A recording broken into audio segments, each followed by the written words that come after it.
اعوذ باللہ من الشیطان الرجیم بسم اللہ الرحمن الرحیم وَلْتَكُن مِّنكُمْ أُمَّةٌ يَدْعُونَ إِلَى الْخَيْرِ وَيَأْمُرُونَ بِالْمَعْرُوفِ وَيَنْهَوْنَ عَنِ الْمُنكَرِ وَأُولَئِكَ هُمُ الْمُفْلِحُونَ الحمد لله نحمده ونستعينه ونستغفره ونعوذ بالله من شرور أنفسنا وسيئات أعمالنا من يهده الله فلا مضل له ومن يضلل فلا هادي له أشهد أن لا إله إلا الله وحده لا شريك له وأشهد أن محمدًا عبده ورسوله أما بعد فإن أصدق الحديث كتاب الله وخير الهدي هدي محمد صلى الله عليه وسلم وشر الأمور محدثاتها وكل محدثة بدعة وكل بدعة ضلالة وكل ضلالة في النار فأعوذ بالله السميع العليم من الشيطان الرجيم من همزه ونفخه ونفثه بسم الله الرحمن الرحيم يا أيها الناس اتقوا ربكم الذي خلقكم من نفس واحدة وخلق منها زوجها وبث منهما رجالا كثيرا ونساء واتقوا الله الذي تساءلون به والأرحام إن الله كان عليكم رقيبا يا أيها الذين آمنوا اتقوا الله حق تقاته ولا تموتن إلا وأنتم مسلمون يا أيها الذين آمنوا اتقوا الله وقولوا قولا سديدا يصلح لكم أعمالكم ويغفر لكم ذنوبكم ومن يطع الله ورسوله فقد فاز فوزا عظيما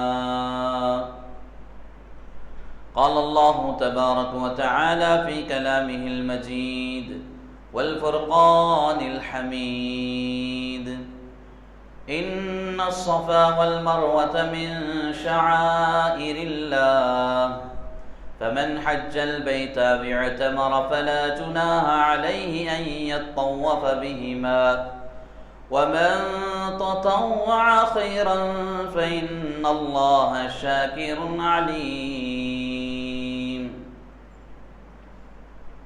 تمام قسم کی تعریف و توصیف، حمد و ثنا، کبریائی و بڑائی، پاکیزگی، بزرگی، بادشاہی اللہ وحدہ لا شریک لہ کے لیے لائق و زیبا ہے، جس نے مجھے اور آپ کو اشرف المخلوقات میں سے پیدا کیا، جس نے ہماری رشد و ہدایت کی خاطر پیارے نبی محمد رسول اللہ صلی اللہ علیہ وسلم کو بحیثیت نبی منتخب فرمایا، اور ہماری رشد و ہدایت ہی کی خاطر قرآن مجید جیسا مقدس کلام نازل فرمایا۔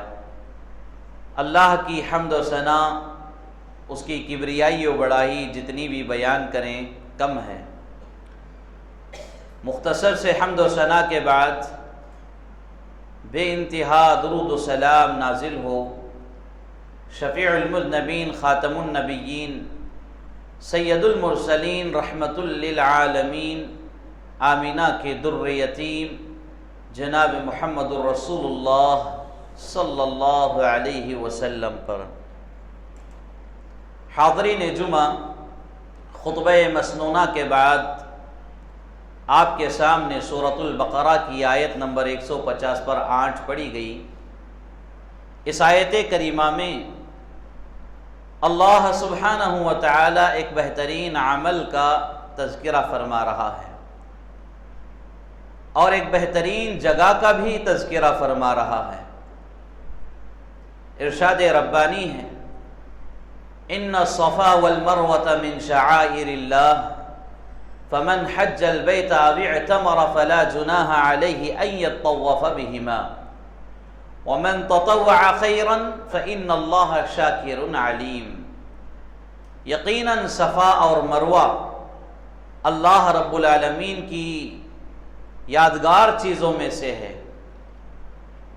بس جو کوئی بیت اللہ کا حج کرے یا طواف کرے، حج کرے یا عمرہ کرے، اس پر کوئی گناہ نہیں کہ ان کی سعی کر لے، یعنی صفا اور مروہ کی سعی کر لے۔ اور جو کوئی خوشی سے کوئی بھلائی کا کام زیادہ کرتا ہے تو یقیناً اللہ تبارک و تعالی قدردان ہے اور بہترین جاننے والا ہے۔ اس آیت کریمہ میں اللہ سبحانہ و تعالی بالخصوص صفا اور مروہ کا ذکر فرمایا ہے۔ صفا اور مروہ یہ مسجد حرام کا ایک حصہ ہے، اور عمرہ یا حج اس میں سعی کیے بغیر نہیں ہوتا۔ عمرہ اس کے بغیر مکمل نہیں ہے، لہذا سعی کس کو کہتے ہیں؟ صفا اور مروہ پر جو چکر لگائے جاتے ہیں 7 چکر، اس کو سعی کہا جاتا ہے۔ لہذا اللہ رب العالمین نے یہ آیت نازل فرمائی صفا اور مروہ کی خصوصیت بیان کرتے ہوئے، اس کی اہمیت بیان کرتے ہوئے، اور اس بات کا بھی حکم دیا کہ جو حج کرے اور عمرہ کرے اس کے لیے ضروری ہے کہ وہ صفا اور مروہ کی سعی بھی کرے۔ یہ آیت دراصل کیوں نازل ہوئی؟ حضرت عروہ بن زبیر رضی اللہ تعالیٰ عنہ سے ایک روایت ملتی ہے، صحیح بخاری کی روایت ہے، حدیث نمبر 4490 پر 5۔ اس حدیث میں عروہ بن زبیر رضی اللہ تعالیٰ عنہ حضرت عائشہ رضی اللہ عنہا سے سوال کر رہے ہیں اسی آیت سے متعلق، ان الصفا والمروة من شعائر اللہ۔ یہ جو آیت ہے، اس آیت کے بارے میں حضرت عائشہ رضی اللہ عنہا سے سوال کر رہے ہیں کہ ام المؤمنین عائشہ رضی اللہ عنہا اس آیت کو ذرا اچھی انداز میں مجھے سمجھائیں، اس کا کیا مطلب ہے؟ تو حضرت عائشہ رضی اللہ عنہا نے بیان کی کہ جو حج اور عمرہ کرے اس کے لیے سعی کرنا ہے، تو اس کے اوپر کوئی گناہ نہیں ہے۔ تو عروہ بن زبیر رضی اللہ تعالیٰ نے کہا کہ اس کا ایک مطلب یہ بھی ہو سکتا ہے کہ اگر کوئی سعی نہیں کرتا، صفا مروہ کی سعی نہیں کرتا، تو اس کے اوپر بھی کوئی گناہ نہیں ہے۔ تو حضرت عائشہ رضی اللہ عنہا نے کہا کہ ہرگز نہیں، ایسا نہیں ہے جیسا تم سوچ رہے ہو، بلکہ صفا اور مروہ کی سعی ضروری ہے۔ اور اللہ کے رسول صلی اللہ علیہ وسلم پر یہ آیت نازل ہونے کا سبب ام المؤمنین سیدہ عائشہ رضی اللہ عنہا بیان کرتی ہوئے فرماتی ہیں کہ زمانے جاہلیت میں انصار کے جو لوگ ہیں وہ منات نام کے ایک بت کے لیے احرام باندھا کرتے تھے۔ ایک بت تھا جو مقام قدید میں رکھا ہوا تھا، اس کے نام پر احرام باندھتے تھے، اور وہ انصار کے لوگ اسلام آنے سے پہلے صفا اور مروہ کی سعی کو ناپسند سمجھتے تھے، یعنی صفا اور مروہ کی سعی کرنے کو پسند نہیں کرتے تھے۔ تو اللہ رب العالمین سے جب انصار کے لوگ اسلام قبول کیے تو پیارے رسول صلی اللہ علیہ وسلم کے پاس آ کر سوال کرنے لگے، تو اللہ رب العالمین نے ان انصار کے سوال کے جواب میں رسول اللہ صلی اللہ علیہ وسلم پر یہ آیت نازل فرمائی کہ ان الصفا والمروة من شعائر اللہ، کہ صفا اور مروہ اللہ کی یادگار چیزوں میں سے ہے، اور جو کوئی بیت اللہ کا حج کرتا ہے اور عمرہ کرتا ہے تو اس کے لیے کوئی گناہ نہیں کہ ان کی سعی کرے۔ یہ حکم ان انصاری بھائیوں کے لیے ہے جو پہلے منات کے لیے احرام باندھا کرتے تھے اور صفا اور مروہ کو گناہ سمجھتے تھے، ناپسند کرتے تھے۔ تو اللہ رب العالمین نے وہاں کہا کہ گناہ نہیں ہے، بلکہ صفا اور مروہ کا سعی کرنا یہ ضروری ہے۔ تو اس آیت کریمہ سے ہمیں یہ بات معلوم ہوتی ہے کہ حج اور عمرہ اللہ کی بہترین عبادتوں میں سے ہے، اور عبادات چند قسم کی عبادات ہے. بعض عبادتوں میں بدنی محنت ہوتی ہے، بعض عبادتوں میں مالی محنت ہوتی ہے، لیکن حج اور عمرہ ایک ایسی عبادت ہے جس میں جسمانی بھی اور مالی محنت بھی ہوتی ہے، دونوں محنتیں اس میں شامل ہیں. نماز ہے، یہ جسمانی عبادت ہے، اس میں مال نہیں لگتا. صدقہ و خیرات ہے، یہ مالی عبادت ہے، اس میں جسم کا کوئی دخل نہیں ہے، جسم سے کوئی محنت نہیں لگتی. لیکن حج اور عمرہ ایسی عبادت ہے جس میں مال بھی لگتا ہے اور جسم سے محنت بھی لگتی ہے. تو یہ عبادت اللہ رب العالمین کو بے انتہا پسند ہے. اسی لیے اس حج جیسی عبادت کو اللہ تبارک و تعالیٰ نے اسلام کے ارکان میں سے بیان کیا پیارے رسول صلی اللہ علیہ وسلم کے ذریعے. عن ابن عمر رضی اللہ عنہما قال قال رسول اللہ صلی اللہ علیہ وسلم بنی الاسلام على خمس شہادت ان لا الہ الا اللہ وان محمد رسول اللہ وإقام الصلاة وإيتاء الزکاة وصوم رمضان والحج. رواہ البخاری. کہ اللہ کے نبی صلی اللہ علیہ وسلم فرما رہے ہیں کہ اسلام کی بنیاد 5 چیزوں پر ہے. پہلی چیز کلمہ شہادت کا اقرار کرنا کہ اللہ رب العالمین کے علاوہ کسی کے برحق ہونے کی، معبود برحق ہونے کی گواہی دینا، اور اسی طرح محمد رسول اللہ صلی اللہ علیہ وسلم کو اللہ کا رسول اور اس کا بندہ تسلیم کرنا. اور دوسرا رکن اسلام کا کیا بتایا گیا؟ نماز قائم کرنا. اور تیسرا زکوٰۃ ادا کرنا. چوتھا رمضان کے روزے رکھنا. اور پانچواں جو فریضہ بیان کیا گیا وہ یہی حج ہے جو بیت اللہ شریف میں کیا جاتا ہے. تو اللہ رب العالمین نے پیارے رسول صلی اللہ علیہ وسلم کے ذریعے حج جیسی عبادت کو اسلام کی 5 بنیادی اہم چیزوں میں سے بیان کیا ہے. اب جو لوگ حج کے لیے جا رہے ہیں وہ بڑے بڑے خوش قسمت ہیں. اللہ رب العالمین نے جن کو استطاعت دیا ہے وہ بلا تاخیر اس فریضے کو انجام دینا ہے کہ اس میں کسی قسم کی تاخیر نہیں کرنا ہے. یہاں تک کہ سلف صالحین کہا کرتے تھے کہ اللہ نے جس کو استطاعت دیا ہے حج کی، اس کے باوجود وہ حج نہیں کرتا تو پھر وہ کیا ہے؟ کافروں میں شمار ہو جائے گا. اتنا بڑا فتویٰ ہے سلف صالحین کا. لہذا جس کسی کو اللہ نے استطاعت دیا ہے، حج کی استطاعت طاقت دی گئی ہے، وہ بلا تاخیر فوراً اس فریضے کو انجام دینا ہے. استطاعت کا مطلب کیا ہے؟ استطاعت میں 3 چیزیں مراد لی گئی ہیں، گرچہ کہ اس میں تیسری چیز میں اختلاف ہے، لیکن تینوں چیزیں مراد لی گئی ہیں. پہلی بات، استطاعت سے مراد زاد راہ، یعنی ہم جتنے دنوں کے لیے سفر پر جا رہے ہیں اس میں کھانے پینے کا انتظام ہو.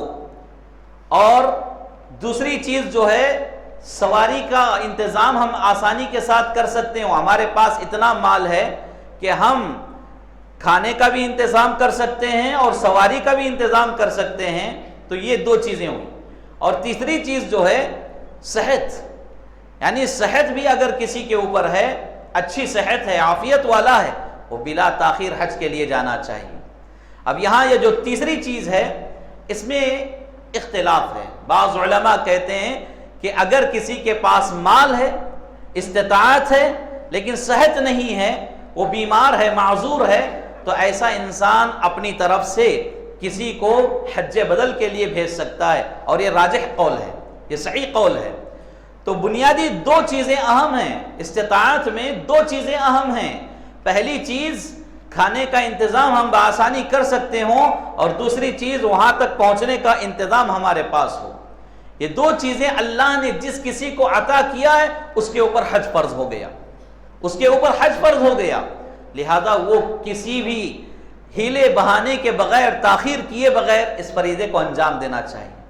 اگر کوئی اس طرح سہولت ہونے کے باوجود، استطاعت ہونے کے باوجود وہ اس فریضے کو انجام نہیں دیتا تو ایسے شخص کے لیے شریعت مطہرہ میں احادیث صحیحہ کے ذریعے بہت ساری وعیدیں سنائی گئی ہیں، بہت سارے عذابات اس کے لیے بیان کیے گئے ہیں.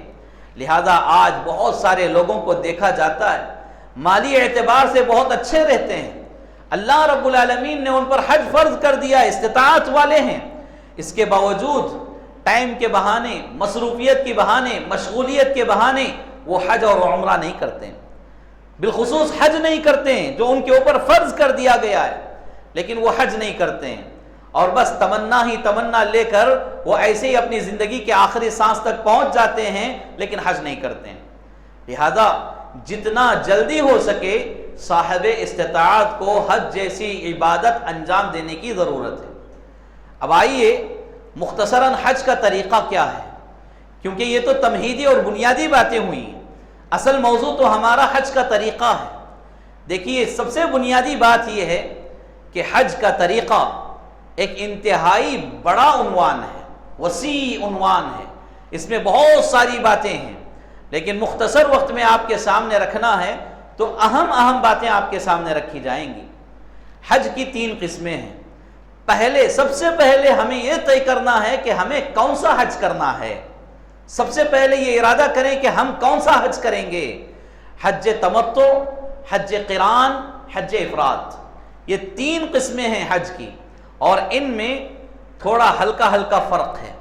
حج تمتع کا مطلب یہ ہوتا ہے کہ آدمی میقات سے احرام عمرے کی نیت سے باندھے گا، عمرے کی نیت سے احرام باندھ کر کعبۃ اللہ پہنچے گا اور عمرہ کرے گا، پوری طرح احرام کھول دے گا، اور وہ آزاد رہے گا کب تک؟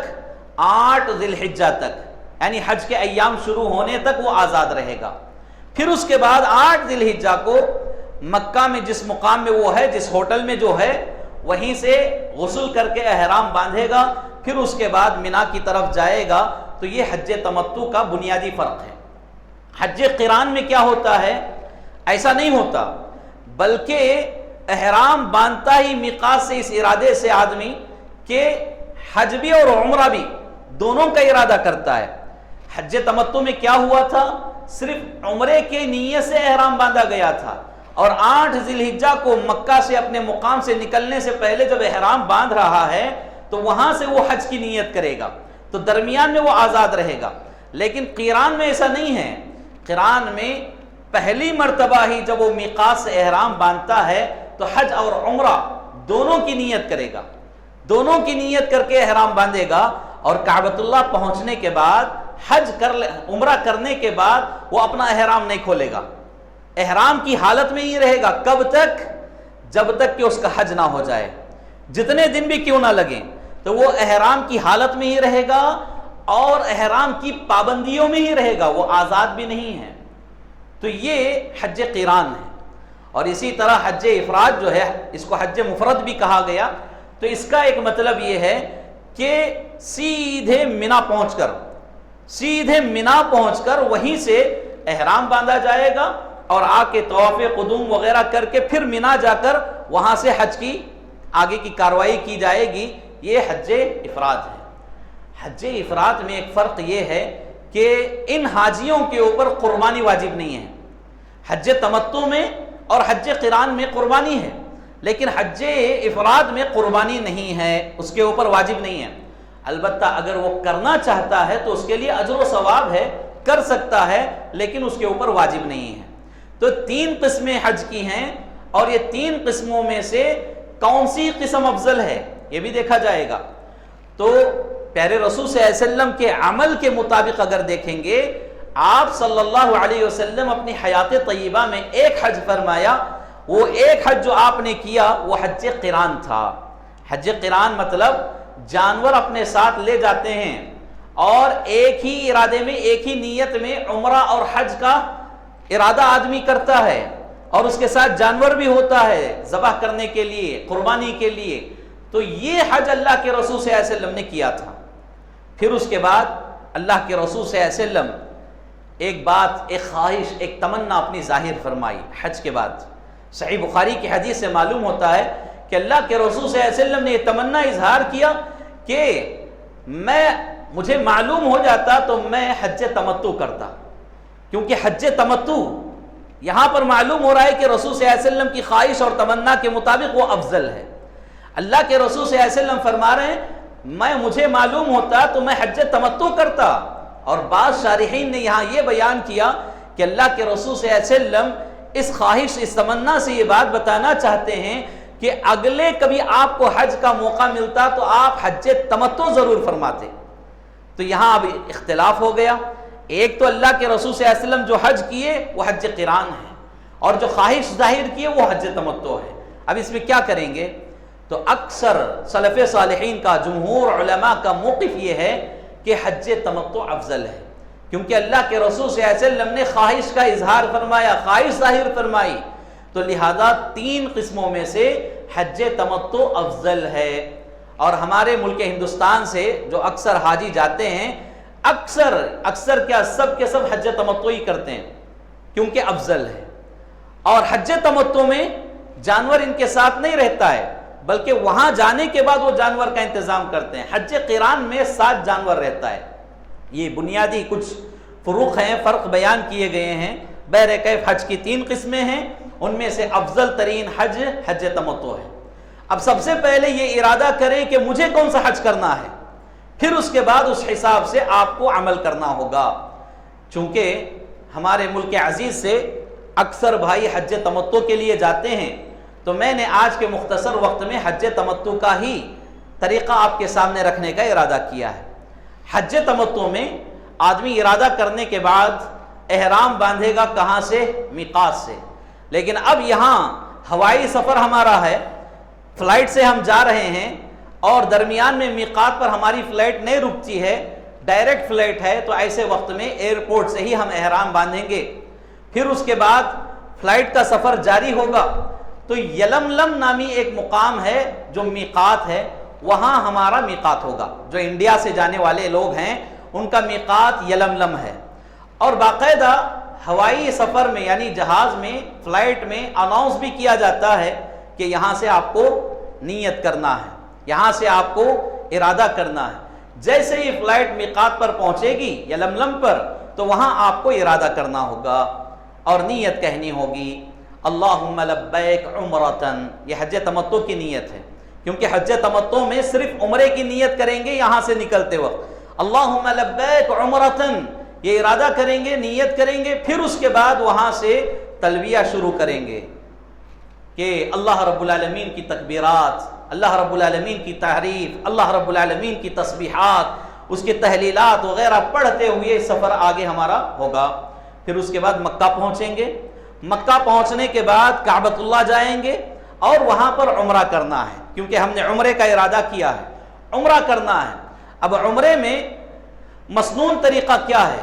بہت سارے لوگ طرح طرح کی دعائیں جو ثابت شدہ نہیں ہیں، اور اسی طرح جو من گھڑت موضوع روایات ہیں، ایسی دعاؤں کا سہارا لے کر عمرہ کرتے ہیں، جو کہ جائز نہیں ہے. لہذا یہاں پر ایک مشورہ اپنے بھائی کا سمجھیں، اپنے ساتھ ایک صحیح اور مستند جامع انداز میں مختصر اور صحیح دلائل کی روشنی میں جو دعائیں ہیں، ایسی کوئی ایک کتاب اپنے ساتھ رکھیں.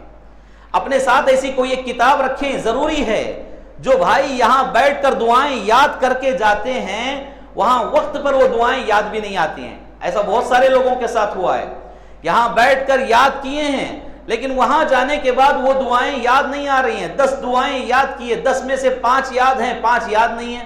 یا پھر کوئی دعا پڑھ رہے ہیں تو شروع کے الفاظ پڑھ رہے ہیں، درمیان میں بھول گئے ہیں یا آخر میں بھول گئے ہیں. اس طرح کی بے انتہا شکایتیں لوگوں سے ہوتی ہیں. لہذا اپنے ساتھ ایک چھوٹی اچھی مستند جامع صحیح احادیث سے ثابت شدہ دعاؤں کی ایک کتاب رکھیں. پھر اس کے بعد طواف شروع ہوگا. عمرے میں سب سے پہلے طواف ہوگا، خانہ کعبے کا طواف. اس کے لیے ضروری ہے کہ آدمی پاک و صاف ہو، باوضو ہو. بغیر وضو کے طواف جائز نہیں ہے. لہذا پاکی اور صفائی کے ساتھ کعبۃ اللہ کا طواف ہوگا. کعبۃ اللہ کا طواف شروع کرنے سے پہلے حجر اسود ہے. حجر اسود اگر اللہ نے موقع دیا تو اس کو چھونا اور بوسہ دینا یہ سنت ہے. اگر موقع نہیں ہے، ازدحام زیادہ ہے، کراؤڈ زیادہ ہے، تو وہاں دھکا مکی کرنا جائز نہیں ہے. اپنی طاقت آزمانا جائز نہیں ہے. کسی پر ظلم کرنا، کسی کو ڈھکیلنا جائز نہیں ہے. الٹا وہاں گناہ ہو سکتا ہے اگر طاقت آزمائی جائے گی. تو اس بات کا خاص خیال رکھیں. تو دور سے ہی ایسے وقت میں اشارہ کریں گے اور بسم اللہ اللہ اکبر کہہ کر ہم اپنا چکر شروع کریں گے. اور چکر شروع ہوتے ہی ہم چکر کے درمیان ہم سے جو دعائیں ہو سکتی ہیں پڑھیں گے جو ثابت شدہ ہیں. اگر ثابت شدہ نہیں ہیں، آپ کو اپنے الفاظ میں اللہ سے دعا مانگنی ہے، اردو میں، تیلگو میں، انگلش میں، اپنی مادری زبان میں آپ دعا کر سکتے ہیں.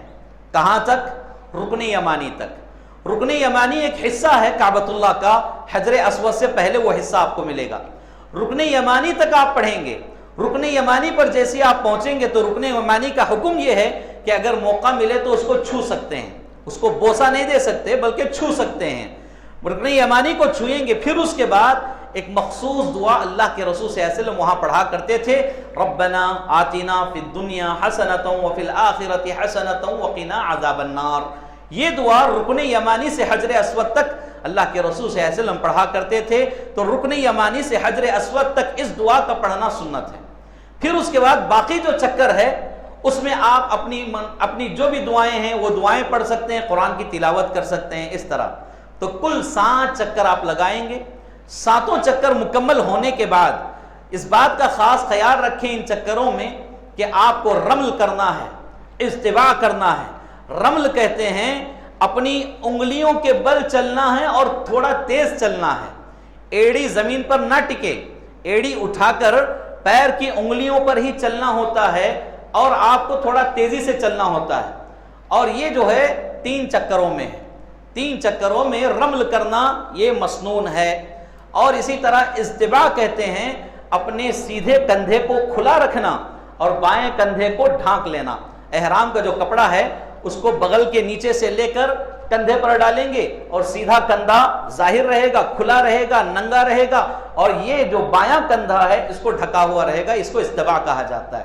تو اس 2 سنتوں کا خاص خیال رکھنا ہے چکر کے دوران. 7 چکر مکمل ہونے کے بعد پھر حجر اسود کا جو اشارہ کرنا ہے یہ 7 چکر میں کریں گے. ہر چکر میں کریں گے، شروع میں ہی نہیں بلکہ 7 چکر میں کرنا مسنون ہے. اور اس کے بعد آخر میں پھر حجر اسود کا کیا ہے استلام کریں گے، ہاتھ کے اشارے سے اس کو سلام کریں گے، بسم اللہ یا اللہ اکبر. یعنی جو 7 چکر میں ہم نے کیا تھا وہ آخر میں بھی کریں گے. یہاں پر شارحین حدیث یہ بات بیان کرتے ہیں کہ اس کی وجہ، اس کی حکمت یہ ہے کہ اللہ کے رسول صلی اللہ علیہ وسلم اپنے طواف کے چکر حجر اسود کے استلام سے ہی شروع کیا تھا اور اختتام بھی وہیں پر کرنا چاہتے ہیں. تو اس طرح کرنے کے بعد آپ آئیں گے کہاں؟ مقام ابراہیم کے پاس. مقام ابراہیم کے پاس آ کر 2 رکعت سنت پڑھنا ہے، 2 رکعت نفل ادا کرنا ہے اور وہ سنت کے حکم میں ہے. 2 رکعت نماز آپ کو وہاں پڑھنا ہے. پہلی رکعت میں قل یا ایھا الکافرون کا سورہ ثابت ہے، دوسری رکعت میں قل ھو اللہ احد کا سورہ ثابت ہے. اور اسی طرح بعض دوسری روایتوں میں پہلی رکعت میں قل ھو اللہ احد اور دوسری رکعت میں قل یا ایھا الکافرون، یعنی اس کے برعکس الٹا بھی ثابت ہے. لیکن صحیح قرآن کی ترتیب کے اعتبار سے پڑھنا یہ افضل ہے. جو وہ روایتیں جس میں قل یا ایھا الکافرون پہلی رکعت میں، قل ھو اللہ احد دوسری رکعت میں، یہ طریقہ زیادہ صحیح ہے اور افضل ہے، یہی پڑھنا چاہیے. پھر اس کے بعد آپ یہ مقام ابراہیم اور مقام ابراہیم کے سامنے، یعنی آپ کے اور کعبۃ اللہ کے درمیان مقام ابراہیم ہو، ایسی جگہ آپ یہ سنت پڑھنا یہ مسنون ہے. اگر وہاں پر جگہ نہیں مل رہی ہے، خواتین ہیں، بڑے ہیں، بزرگ ہیں، یعنی ازدحام زیادہ ہے، پبلک زیادہ ہے، تو مسجد حرام کے کسی بھی حصے میں آپ یہ 2 رکعت پڑھ سکتے ہیں. کسی بھی حصے میں یہ 2 رکعت پڑھ سکتے ہیں. یہاں عمرہ کرنے والوں سے غلطی ایک یہ ہوتی ہے کہ اسی جگہ پڑھنے پر ہماری نماز ہوگی ورنہ نہیں ہوگی. اس ارادے سے لوگ کیا کرتے ہیں، سجدہ کرنے کی جگہ نہیں رہتی ہے پھر بھی نماز کے لیے کھڑے ہو جاتے ہیں، رکوع کرنے کی جگہ نہیں رہتی ہے پھر بھی نماز کے لیے کھڑے ہو جاتے ہیں، رکوع میں سامنے والوں کو دھکا دیتے ہیں، سجدے میں سامنے والوں کو ڈھکلتے رہتے ہیں. یہ مناسب نہیں ہے، جائز نہیں ہے. اگر وہاں جگہ آپ کو میسر نہیں ہے تو کسی بھی جگہ آپ سنت پڑھ سکتے ہیں. پھر اس کے بعد زمزم کا پانی پیئیں گے. شرط ہے کہ روزے کی حالت میں نہ ہو. روزے کی حالت میں زمزم کا پانی نہیں پینا چاہیے کیونکہ روزہ ہے. روزے کے بغیر ہے زمزم کا پانی پینا سنت ہے. پھر وہاں سے صفا اور مروہ کی سعی کے لیے جائیں گے اور جیسے ہی صفا پر پہنچیں گے تو صفا کے اونچائی حصے پر پہنچ کر کعبۃ اللہ کی طرف اپنا چہرہ کر کے یہ آیت پڑھیں گے، ان الصفا والمروۃ من شعائر اللہ فمن حج البيت أو اعتمر فلا جناح عليه أن يطوف بهما ومن تطوع خيرا فإن الله شاكر عليم. پھر اس کے بعد اللہ رب العالمین کی تعریف بیان کریں گے ان دعاؤں کے ذریعے جو دعائیں رسول صلی اللہ علیہ وسلم سے ثابت ہیں. صفا پر اللہ کے رسول صلی اللہ علیہ وسلم دعا پڑھا کرتے تھے، لا الہ الا اللہ وحدہ لا شریک لہ لہ الملک ولہ الحمد وہو علی کل شیء قدیر، لا الہ الا اللہ وحدہ انجز وعدہ ونصر عبدہ وہزم الاحزاب وحدہ. یہ دعا 3 مرتبہ پڑھی جائے گی. پھر اس کے بعد اپنے ذاتی اپنے پرسنل کوئی معاملات ہیں، حاجات ہیں، مناجات ہیں، اللہ سے بیان کریں گے، دعائیں کریں گے. پھر وہاں سے ہم نکلیں گے سعی کرتے ہوئے کس طرف؟ مروہ کی طرف. اور اس درمیان ایک مقام آپ کو ملے گا، گرین سگنل، گرین لائٹیں. یہاں پر آپ کو تھوڑا سا ہلکا سا دوڑنا ہے. ایسا نہیں دوڑنا ہے کہ بازو والے گر جائیں دھکا لگ کر، اس کا خاص خیال رکھیں. آپ کو ہلکی سی دوڑ لگانی ہے جہاں تک گرین سگنل آپ کو بتایا جائے وہاں تک. پھر اس کے بعد آپ مروہ پہنچیں گے، مروہ پر دعائیں کی جائیں گی. پھر مروہ سے صفا آئیں گے، صفا پر دعائیں کی جائیں گی. اس طرح آپ کے 7 چکر ہوں گے. گویا کہ آپ کا پہلی دعا صفا پر شروع ہوئی تھی، آخری دعا مروہ پر ہوگی، یعنی آخری چکر آپ کا مروہ پر ہوگا. پھر اس کے بعد آپ باہر نکلیں گے. باہر نکلنے کے بعد آپ اپنا سر حلق کروائیں گے، گنڈو کرائیں گے یا پورے سر کی کٹنگ کرائیں گے. سر کے کچھ ادھر حصے سے بال کاٹنا جائز نہیں ہے، پورے سر کا بال نکالنا ہے. چاہے آپ قصر کریں یعنی تقصیر کریں یعنی کٹنگ کریں، کٹنگ بھی اگر کر رہے ہیں تو پورے سر کا کرنا ہے، یا پھر گنڈو کر لیں. اگر حلق کر لیتے ہیں، گنڈو کر لیتے ہیں تو یہ افضل ہے، کیونکہ رسول اللہ صلی اللہ علیہ وسلم کی دعا ہے ان لوگوں کے لیے جو عمرے میں گنڈو کرتے ہیں، حلق کرواتے ہیں. ان کے حق میں 2 مرتبہ اللہ کے رسول صلی اللہ علیہ وسلم نے دعا فرمائی، بعض روایتوں میں 3 مرتبہ دعا فرمائی. اللہ جو حلق بنانے والے ہیں ان پر رحم فرما، اللہ جو حلق بنانے والے ہیں ان پر رحم فرما. اس طرح اللہ کے رسول صلی اللہ علیہ وسلم نے دعا فرمائی. پھر اخیر میں 1 مرتبہ پورے سر کے حصے سے کٹنگ کرانے والے کے حق میں دعا فرمائی ہے. یہ اللہ کے رسول صلی اللہ علیہ وسلم کی حدیث ہے اور صحیح حدیث ہے. پھر اس کے بعد آپ پوری طرح آزاد ہوں گے، غسل کریں گے، احرام نکال دیں گے. یہ حج تمتع میں پہلا آپ کا یہ عمرہ ہے. پھر اس کے بعد آپ آزادی کے ساتھ رہیں گے اپنے فندق میں، ہوٹل میں، اپنے مسکن میں. 8 ذی الحجہ تک، 8 ذی الحجہ کی صبح آپ کو کیا کرنا ہے؟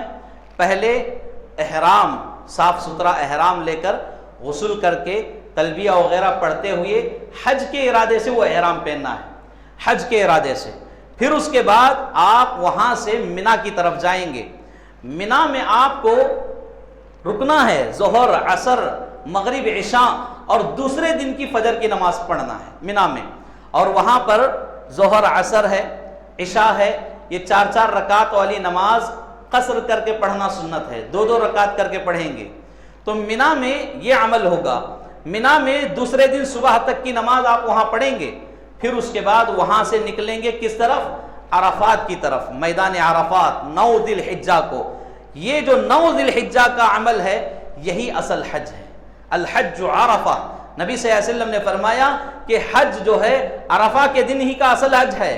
تو وہاں سے 9 ذی الحجہ کو فجر کی نماز پڑھ کر حاجی عرفات کی طرف جائیں گے. عرفات جانے سے پہلے درمیان میں مسجد نمرہ ہے اور مقام نمرہ، وادی نمرہ نام کی ایک وادی ہے، وہاں اگر قیام کرتے ہیں زوال سے پہلے، یعنی سورج جو درمیان میں رہتا ہے اس سے پہلے وادی نمرہ میں رک کر اللہ کی تعریف و تسبیح و تحلیل وغیرہ بیان کرتے رہیں گے، دعائیں کرتے رہیں گے، عبادت کرتے رہیں گے.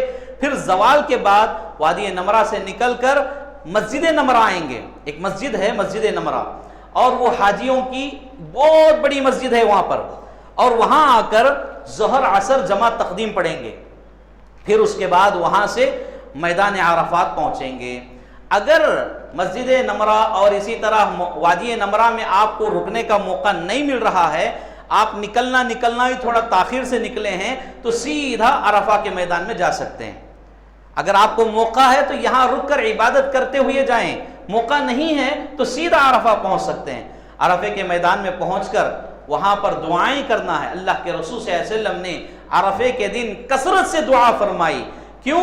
اس لیے کہ عرفے کے دن کی بڑی فضیلت آئی ہے. اللہ کے رسول صلی اللہ علیہ وسلم نے فرمایا کوئی دن ایسا نہیں ہے جو عرفے کے برابر ہو، یعنی عرفے کے دن اللہ کے رسول صلی اللہ علیہ وسلم اتنے زیادہ لوگوں کی مغفرت فرماتا ہے، اتنی مغفرت عام دنوں میں اللہ رب العالمین کبھی نہیں کرتا۔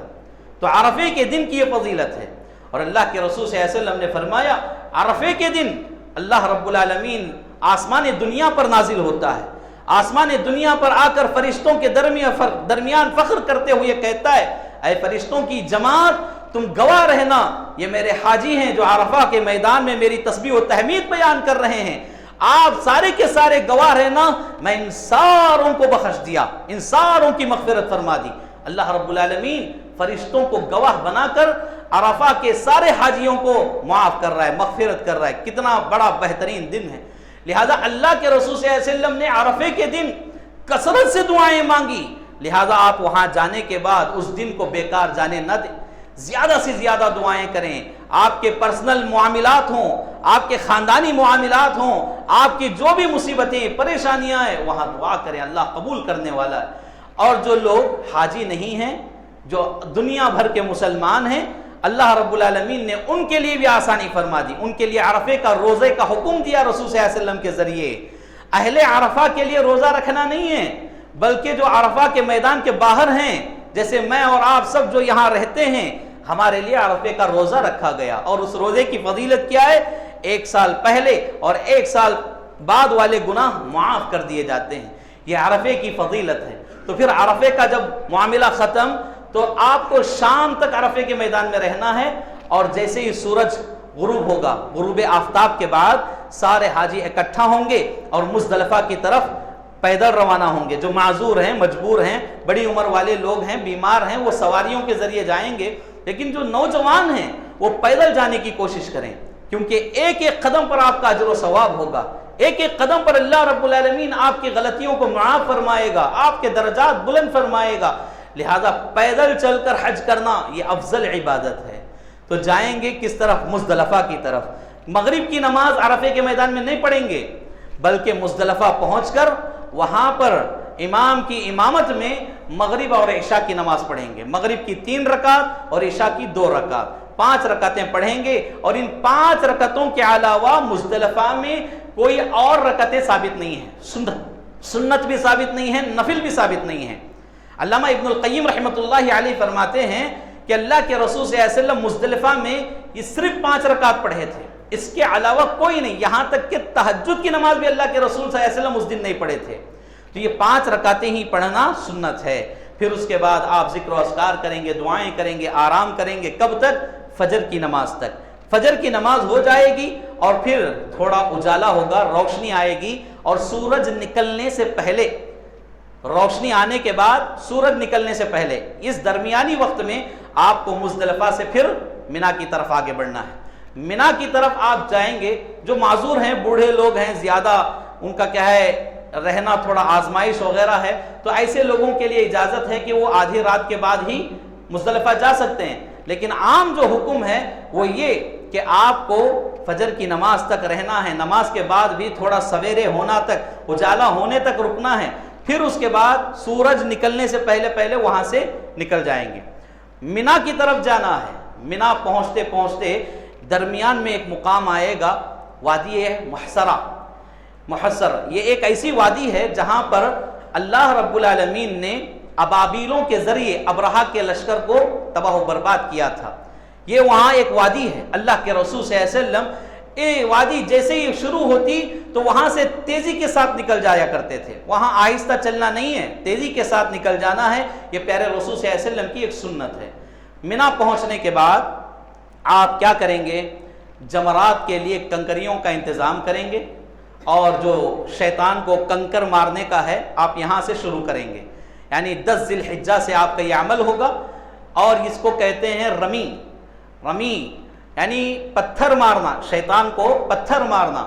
یہ پتھر مارنے والے عمل کو ہی شارعین حدیث نے حاجیوں کی عید بنی ہے۔ حاجیوں کے لیے الگ سے عید کی نماز ادا کرنا نہیں ہے، جو حاجی نہیں ہے ان کے لیے عید کی نماز ہے، ان کے لیے عید ہے، لیکن حاجیوں کا یہ جو رمی کرنا ہے، پتھر مارنا ہے، یہی ان کے لیے عید والا عمل بیان کیا گیا ہے۔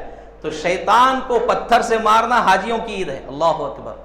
تو وہاں جانے کے بعد 7 کنکریاں جو مقدار کے اعتبار سے دیکھا جائے تو جو بڑا چنا آتا ہے اس سے بڑے یا بڑے چنے کے برابر یہ کنکر چل سکتے ہیں.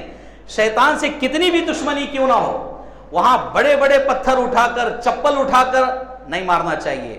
بہت سارے لوگ اس طرح کا کام کرتے ہیں، ان کو شیطان نے بہت زیادہ ستایا ہوا رہتا ہے، پوری دل کی بھڑاس وہاں نکالتے ہیں، بڑے بڑے پتھر پھینکتے رہتے ہیں. غلطی سے کسی حاجی کو وہ لگ گیا تو کتنا بڑا گناہ ہوگا. تو اس لیے منع ہے، جائز نہیں ہے. آپ کو صرف کنکریوں سے شیطان کو، جمرات کو مارنے کا حکم ہے. تو آپ 10 ذی الحجہ کو یہ کام کریں گے، پھر اس کے بعد آئیں گے، اپنی قربانی کریں گے. قربانی کرنے کے بعد آپ اپنے سر کے بال نکلوائیں گے، یعنی حلق کروانا ہے، گنڈو کروانا ہے، یا پھر کٹنگ کی بھی اجازت ہے. جو معذور ہیں، مجبور ہیں، ان کے لیے سر میں کسی کے زخم وخم ہے، وہ گنڈو نہیں کرا سکتے ہیں، تو کٹنگ ان کے لیے جائز ہے. بغیر عذر کے بھی کوئی کٹنگ کروانا چاہ سکتا ہے، کٹنگ کروا سکتا ہے، لیکن افضل گنڈو ہے، حلق ہے. حلق کروانے کے بعد آپ پہلی تحلل آپ کو نصیب ہوئی. تحلل اولا اس کو کہتے ہیں، یعنی بیوی سے ملاقات کرنے کے علاوہ ساری پابندیاں آپ پر ختم ہو جاتی ہیں. پھر اسی دن یعنی 10 ذی الحجہ کو ہی آپ پھر کعبۃ اللہ جائیں گے، وہاں پر آپ طواف کریں گے. اس کو طواف افاضہ کہا جاتا ہے. طواف کریں گے، پھر سعی کریں گے. سعی کر کر آپ جیسے ہی لوٹیں گے تو پوری طرح آپ حلال ہو گئے. یہ حج تمتع کا طریقہ ہے، پوری طرح حلال ہو گئے. بیوی سے بھی ملاقات کر سکتے ہیں، اب آپ آزاد ہیں. پھر اس کے بعد 11، 12، 13 ایام تشریق جو ہیں آپ وہاں مینا میں گزاریں گے. گوشت کھائیں گے، اللہ کی عبادت کریں گے، تسبیح و تحمید کریں گے. اور ان تینوں دنوں میں اہم کام آپ کا یہ ہوگا کہ آپ جمرات کو کنکریاں ماریں گے. ہر دن جائیں گے، تینوں کو کنکریاں ماریں گے. 21 کنکریاں مارنا ہے، تینوں کو ساتھ 21 کنکریاں مارنا ہے. پھر اس کے بعد آپ پہلے شیطان کو ماریں گے، بازو میں آ کر دعا کرنا ہے.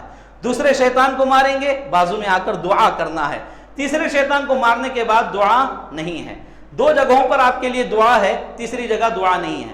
تو یہ عمل 3 دن کریں گے. اگر کوئی 12 کو ہی واپس ہونا چاہتا ہے تو 12 ذی الحجہ کی شام تک، مغرب ہونے سے پہلے تک وہ واپس آ سکتا ہے.